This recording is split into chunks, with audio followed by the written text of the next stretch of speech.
Still got a little bit of travel to go, but I think we're safe.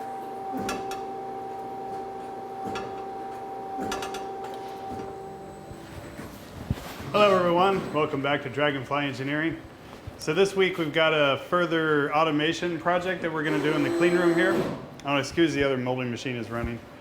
But what we need to do is mount a second robot onto this molding machine, similar to Orange that we have on the first molding machine, because we need to do more higher level automation of plastic assembly to avoid doing what I'm doing right here, which is pulling parts out of a mold.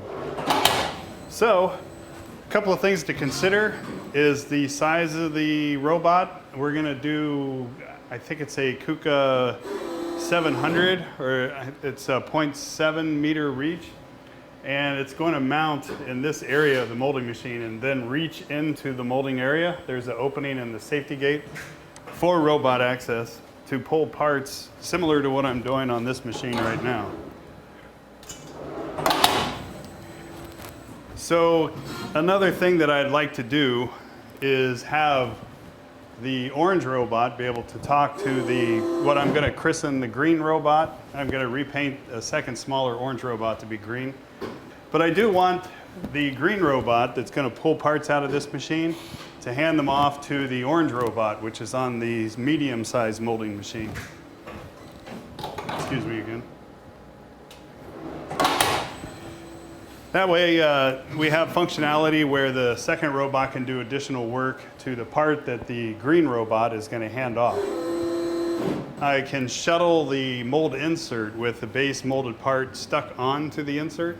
I can pull that mold insert out of the first mold with the robot, and then I can have this robot hand the insert to the second robot that will stick it into the second mold to mold either a second plastic or a different color plastic. A lot of times rubber grips are done, like a good example is a toothbrush. I've already done some measurements, but I wanted to illustrate my concerns.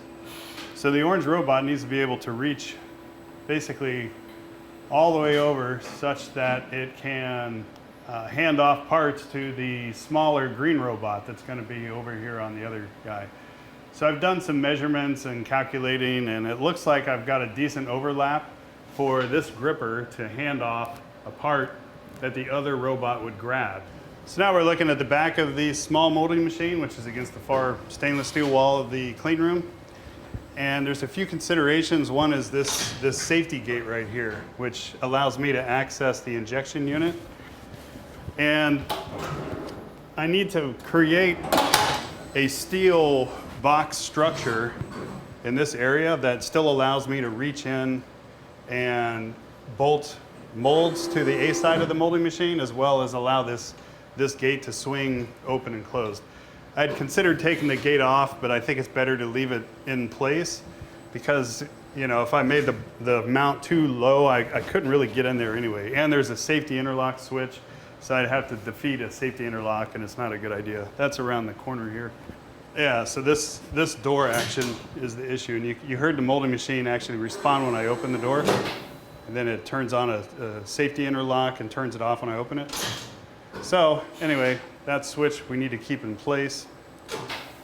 So the other consideration is that, you know, the robot needs to actually reach down to basically this region in between the two molds and actually pluck parts out or stick mold cores in and out and things like that.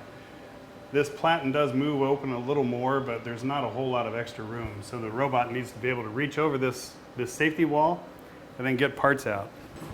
So to make all of that happen, I basically mocked up this molding machine gate in the CAD system, and I downloaded a model of the robot from KUKA, and I basically designed the sheet metal box that will allow the robot to hang basically horizontally and then hang its arm down into the work area and pull parts in and out.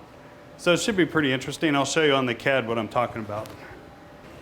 I need to basically have clearance for this big knob to not crash into the box that we're going to build. So if I move the carriage unit forward, I got to figure out exactly how far forward it can go. And it's approximately here, but I can't really get my fingers in there. So I think I'm going to basically machine a clearance hole in a sheet metal wall that's going to be here, and the base of the robot's going to be up about in this area.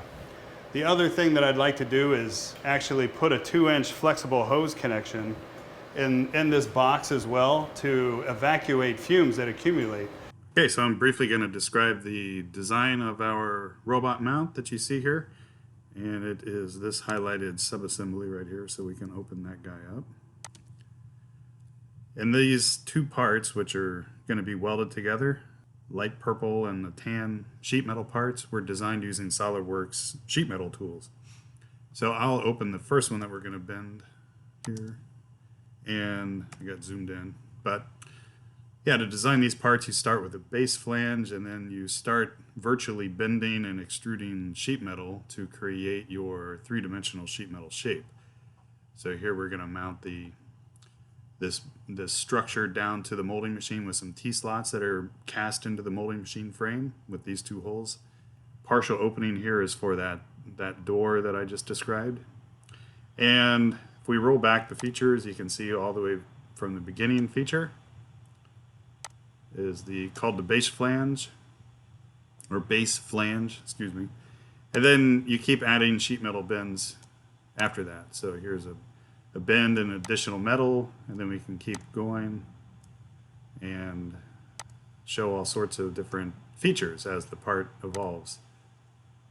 And basically, each bend here, the CAD system is figuring out the K factor and how the material is stretching and the natural bend. So it's not just a sharp corner, but it's actually calculating this shape right here. You know, as flat steel is then bent to a 90 degree, or this is 100 degree, but it's figuring this shape out, which is kind of nice. And it'll also allow you to, after you're done designing everything, you can then go to the flat version. So here, if we unsuppress the flat version, then it will show you the flattened out piece of metal that you need to cut out. And it shows you the bend lines that we're going to use the brake to bend our particular lines in. And it also shows you the size of flat stock that you need to start with to cut out your flat.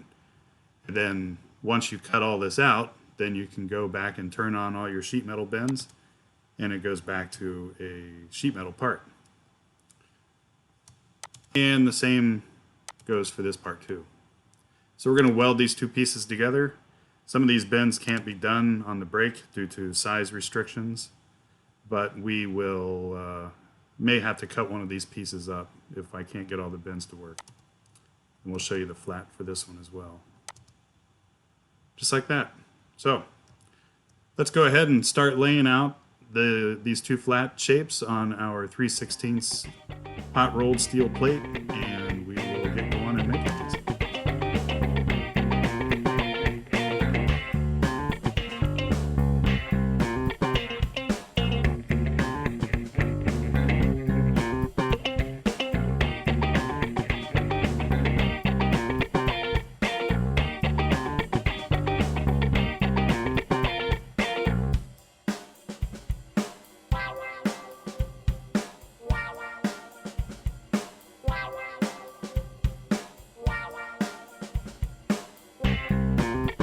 So that's the first profile. What do you think, dog? Does that look good? Let's do the next one. Huh?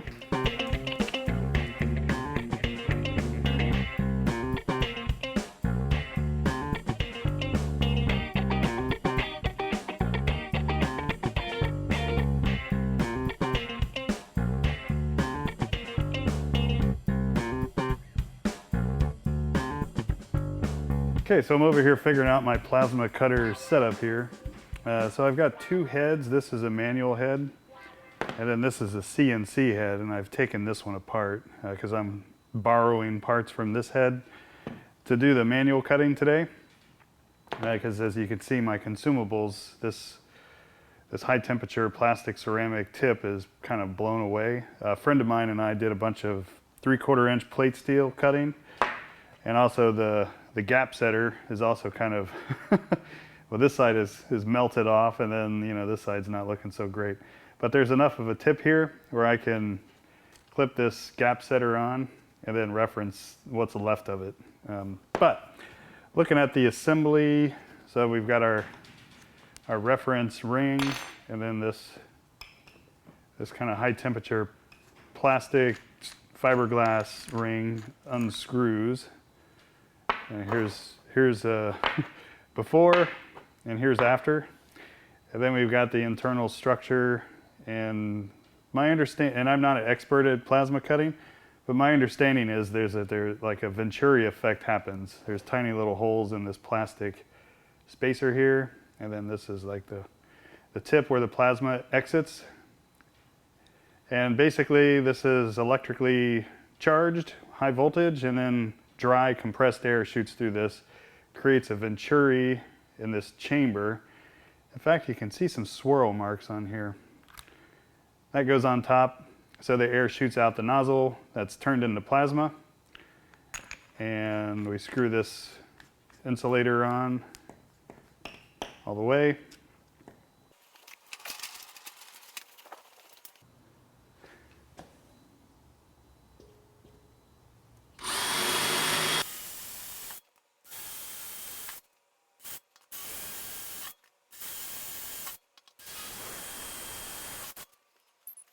All right, I pulled this steel plate further out into the alleyway, so it's partially outside. And I did that because when you're plasma cutting steel, probably all metals, but it creates a heck of a lot of orange dust, which is basically just atomized iron oxide, and it basically gets everywhere, fills the shop with orange dust all over the place.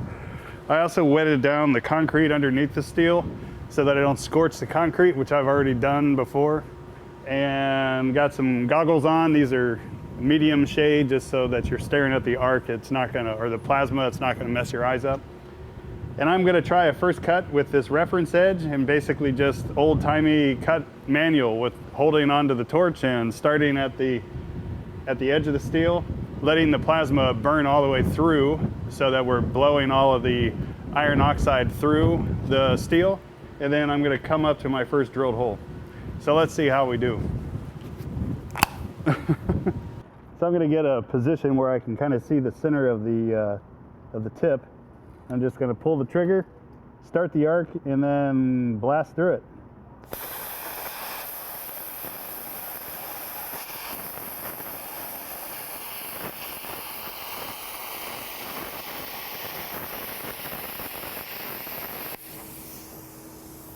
Okay. Well, I got a lot of steel blowing back, so I think I went too fast on that one. I'm sure I'm gonna have to go back with a die grinder. Yeah. I only went about halfway through the steel. Okay, so let me see if I'm gonna boost up the power some more on this thing. All right, here's that first cut that I did. The power settings on the plasma cutter were at about 50%. And things were working out at the beginning, even though I got a really wide cut, because I was kind of wiggling the torch back and forth, figuring myself out. But I discovered that I needed to bump the power basically all the way up, because I wasn't burning through for most of this cut. And now I've got this aluminum oxide, or not aluminum oxide, but iron oxide barrier. And in the past, when I've tried plasma cutting, and again, I'm not an expert at this, I haven't been able to burn through this iron oxide barrier to get in and melt through the clean steel underneath. So here's some of the slag at the top, and it's just brittle oxides. So what I need to do to cut through all this the rest of the way is use the old die grinder, the metal fabricator's cheat.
Okay, we should be able to break this out now. There we go.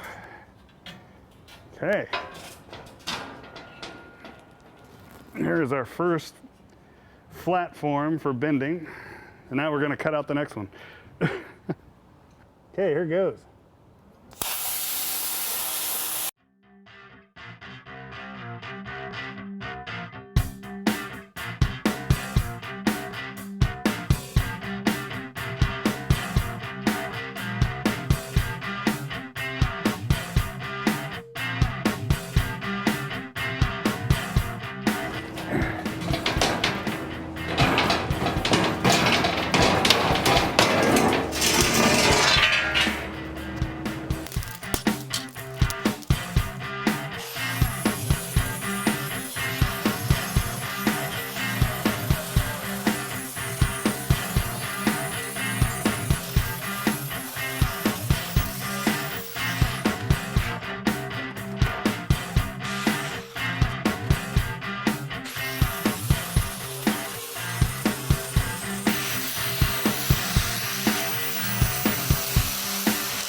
Okay, so we're moving on to the next step in our robot mounting bracket for the injection molding machine.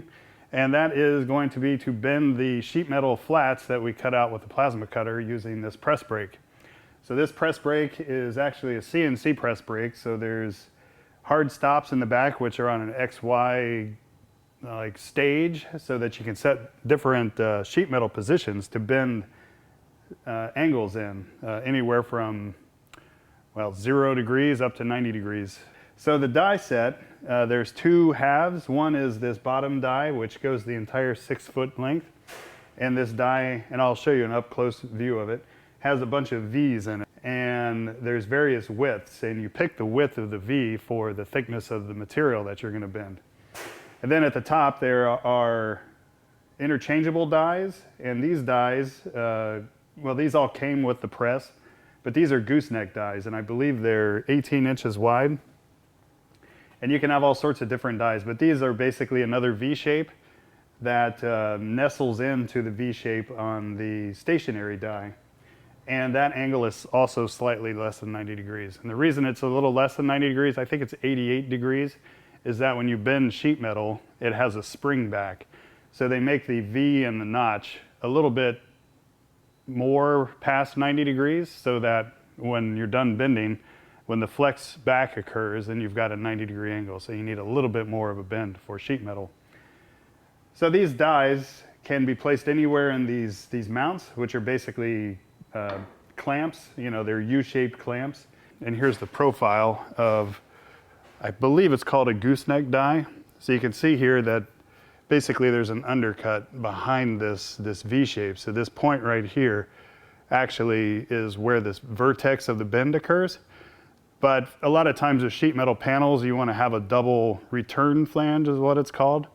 So that's why there's a hogged out area behind the profile of this die. Then up here at the top, this groove right here actually registers and clamps into this clamp over here. You want the press motor to be off whenever you reach between the two dies, similar to you don't want to reach into an injection molding machine between the mold halves when the machine is on. It's just good practice not to reach in here if the pump motor is on. So I've got the motor off right now, and I'm going to hold this die and then with the other hand clamp this die into place. Now, I'm also not an expert in sheet metal, so I may be using the wrong terminology. Those folks who are experts in sheet metal, if you want to school me in the comments on exactly what terms I'm not getting right, I'd appreciate that, because you know this is a learning experience for everyone. It is possible that I can't do some of the bends, so if that does come to reality, then what I'm going to have to do is basically cut where I would have bent and welded it. So it's not a big deal, especially for one-off fixtures that we're doing for the robot. All right, so I will set up here, and the first thing we're going to do is do a test bend with some 3/16 stock that which was drops off of our plasma cutting operation. Because what we need to do is a lot of the bends that I'm going to do on these parts, except for like 3 bends, are going to be 90-degree bends. So we are going to use the controller to basically set the travel height of the V as it enters into the V of the die. And that way we can fine tune a 90-degree bend. Once we've done our test piece and it bends to 90, then in theory, all of our other bends will also hit 90. And then the computer on this press can actually extrapolate if we want to do a bend that's more or less than 90, then we can actually dial in those numbers and it should be able to do like a 70-degree bend. Once we get a 90-degree bend dialed in and we tell the press, this makes a 90-degree bend. So go ahead and change the gap to make a 70-degree bend. All right, so there's an airplane flying over, so I will go ahead and cut here and we'll come back with a test piece. And we're gonna use this as our test piece to test our bend. So this is approximately 4.8 millimeters thick or 3/16 of an inch thick. So we're gonna stick this guy into our V like so. And what we're gonna do first is to set the stock height by playing with this knob over here. And like I mentioned, this knob determines the transition from fast travel to slow bending travel. So we're gonna adjust this knob height until the die just starts to pinch this 3/16 plate. And I've got it over here on the side just so that I can, for the photography. But usually you want to center your loads on a press brake in the middle of the brake. Or if you have to bend on the end, then you want a sacrificial piece on the other side of the brake bed so that you even the loads, because you don't want to start bending the top of your press brake. And there is a torsion bar in there that helps reduce the side loads, but it's best just to balance your bends always. So I'm going to turn this knob and then bring the pinch position further down. And then we'll see what happens when I hit buttons on the controller. All right, so we got pretty close. So you can see here that we are basically one thickness away from just starting to pinch the stock. So what I'm going to do is tell the brake to go back up, and then I'm going to adjust this knob some more. Come down a little bit more. And then I think I need to set the camera down because I need both hands to tell the brake to go down. And there we touch the metal. And it's in there pretty tight. So I think I overdid it on the travel for that knob, the fast to slow transition point. So we'll come back up with the foot pedal. And then again, I'm gonna adjust this knob a little bit. And like I mentioned, we just want to start to pinch the stock, but not actually load it up. I'll tell you why in a second. So here we're real close. Yeah, so usually the technique is with a press brake is you bring your stock in so your hands are clear, so you're holding the stock way out here beyond the light beam or the light curtain. So, and then you tell the brake to go ahead and move down. So the brake will come down to the pinch point, which is where we're at now. Once you're at the pinch point, the light curtain is no longer preventing travel, but you can't really get your finger in there, but you can get your finger still over here on the side. So it's still dangerous, but the idea is that, you do your fine tuning of your sheet metal, usually with a square to get angles just right, and you find your bend line and you line up the center of your V right on your bend line, and then you're good. And then the next step is to hit down one more time, and then the die or the punch will protrude into the die's V to actually bend this steel to the correct angle that you want. And then it'll go back up to home when you hit up on the controller. And I'll stick our stock in, and you got to be careful because when you bend metal, it shoots up, to make a 90-degree bend. So this flap of steel is going to all of a sudden move up to a 45-degree position, and you got to make sure that you're out of the way, especially for heavy gauge stuff like this. All right, so I'm going to hit down, and there is our bend, and that looked pretty good. So now we're going to hit up, and here we go. Talk about a bend. Huh? Look at that. Get some. It's not too bad. For our needs, I'd say that's good enough. So that's always nice. You know, we hit our angle on the first shot. Oh, the other thing is, you know, the bend radius itself. So the more force and tonnage you get, the better of a bend you get. There is something called a K factor, which determines what the natural bend. And in sheet metal bending, there's also what's called an air bend versus a compression bend or a coining bend. And an air bend basically is just contact on the two ends of the saddle part of the bend, and then a single point of contact in the middle. And everything else, all the rest of the metal is in air. So it's basically like a 3-point bend is what's called an air bend. Where a coining bend is basically the metal actually compresses and deforms the steel and squishes out all the air. So you're actually like drop forging to the true shape of the V shape of your die. We're not doing that, we're doing an air bend. So there's just a little bit of air left. And this is a super basic controller, but it's effective. So, pump start. That means the system is dangerous now. The control pendant, so these two green buttons, one for each hand, actuates the bend, and then there's foot switch down here, up and down. Okay, so now for the tricky, complicated part of laying out the bend lines correctly and bending the lines in the correct orientation. It's a lot trickier than it may seem to get this right. A lot of times you wind up bending the mirror image of the part that you want. Okay, I'm going to be looking at my laptop, which basically has the flat version of our sheet metal part here with the bend lines on it. I'll cut to actual screen captures as we go through this process. And I'm going to be toggling between the flat version of this part and the bent version by clicking on this button right here. So there's the bent up version, and then we can go back to the flat panel version. Yeah, flatten. So then you can toggle between the flat and the bent model of the part that we're going to make. So first step is to do the edge flanges. So I'm going to get the Sharpie and a ruler.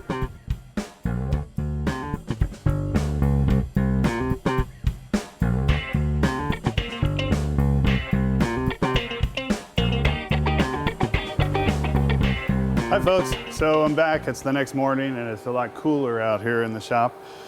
But we're ready to start actually bending our first bend marks on our first piece for the robot mount. But we're gonna start with this first bend here, this Sharpie line, and everything is gonna bend up. So I drew all the Sharpie lines in the direction of bend. So everything's gonna kind of cup into an interesting kind of funky shape that we saw on the computer CAD. All right, so to start off, I'm going to, with the foot pedal down here, tell the press to go to the down position, to the pinch position of the stock that we set previously. This bend is simple, so we're just gonna do it in the middle of the brake. So I'm gonna load the stock. And since our bottom die V shape is centered on the punch V shape, and we're in our pinch position, I can just let the stock sit here cantilevered. So you look at the Sharpie line and you basically right as it disappears under the edge of the punch center, V-shaped tip, that's where we want to be. Now I'm going to get this carpenter square over here. And then you want to check that you're actually squared up on the brake. Okay, so with my body parts clear, I am going to hit the down key again. And this should bend up 90 degrees. There we go.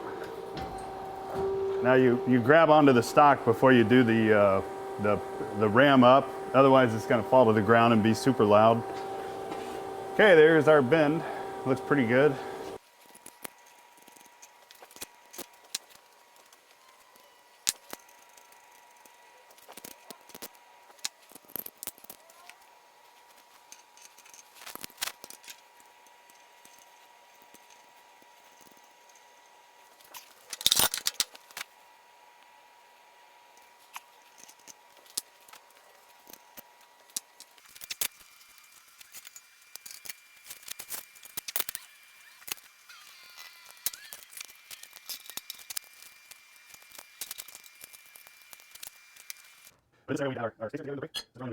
The light curtain beam basically skims right across the top here. So right there is where the beam broke. So you've got basically this much working space where your hands have to be out here until we go down. So I'm gonna go ahead and go to the pinch position now. So there our stock is basically held.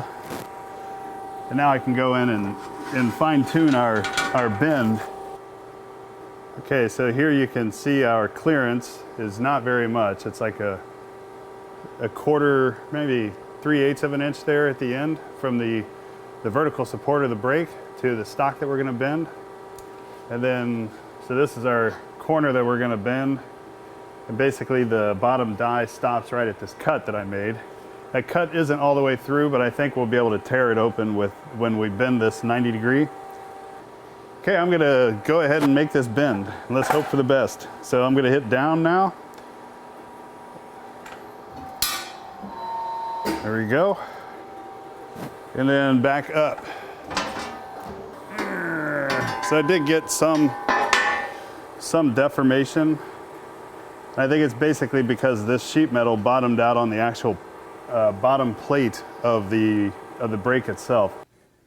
Okay, so I hammered out that curved section from our first bend, and the issue that we wound up having is that this corner of the base of the brake actually conflicts with the natural 45-degree angle of this die in its position relative to the punch. And I can illustrate, I turned the motor off, so I can illustrate our problem. And we still have a bit of a problem, but this spacer will raise this plane of the back of the V up to try to go free of this corner on the bottom of the brake.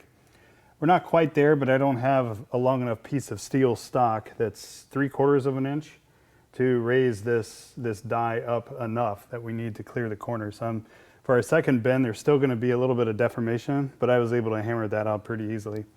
So to illustrate, if I lay this aluminum edge up against the V shape of our die, and I bring it down to get a trajectory, you can see that we're still interfering by actually about 1/2 inch. So ideally I should raise this die up 1 inch. But again, I don't have a piece of 1-inch steel that's, 4 feet long. There we go.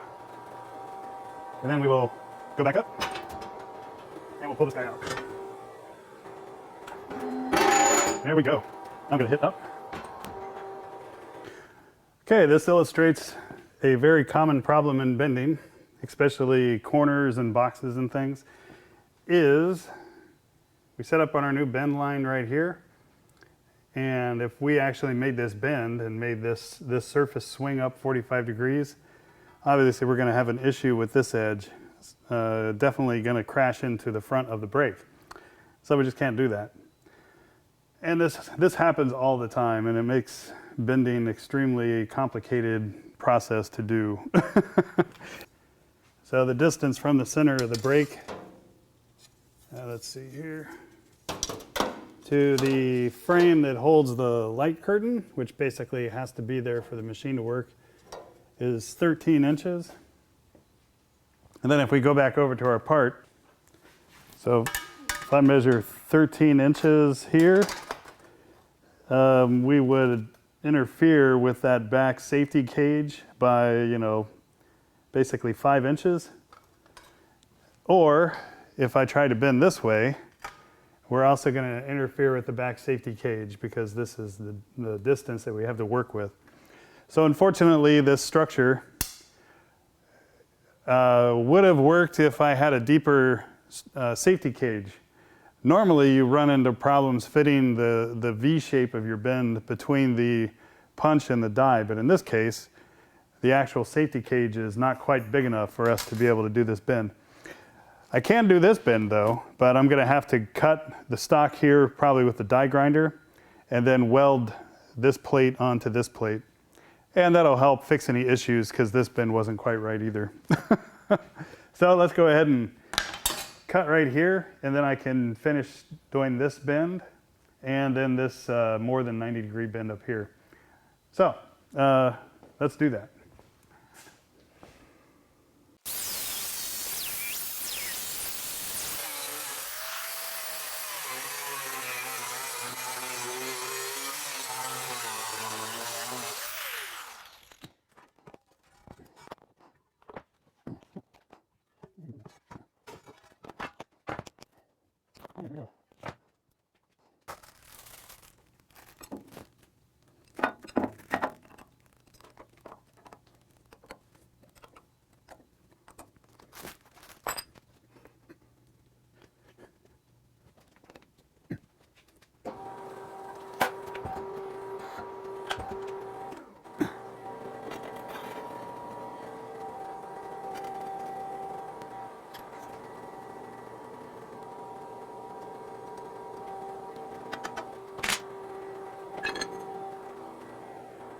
Oh, actually, I can just bend this in the middle, I think.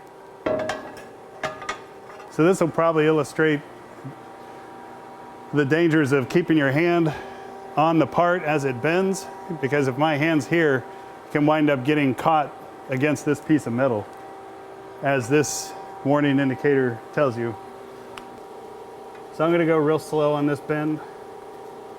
We're also in the middle of the break, so it's happier bending here. And I am going to very gently bend up on this one because it moves quick when it starts bending.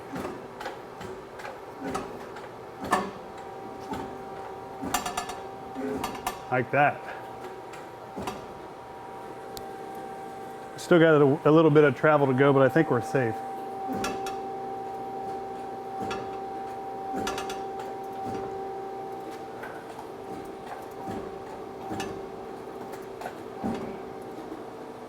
Getting close.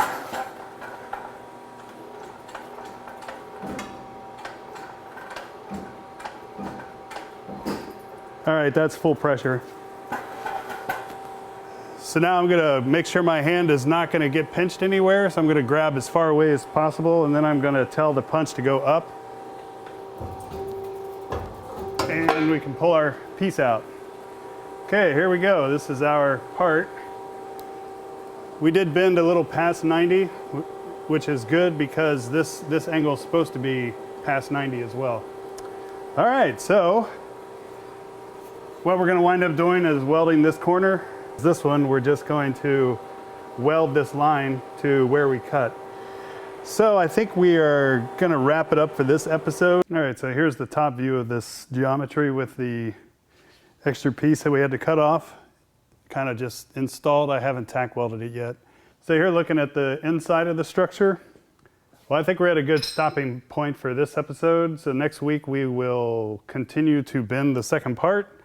I've got to machine a couple of holes, one for that knob on the hopper and the other one for a vacuum port.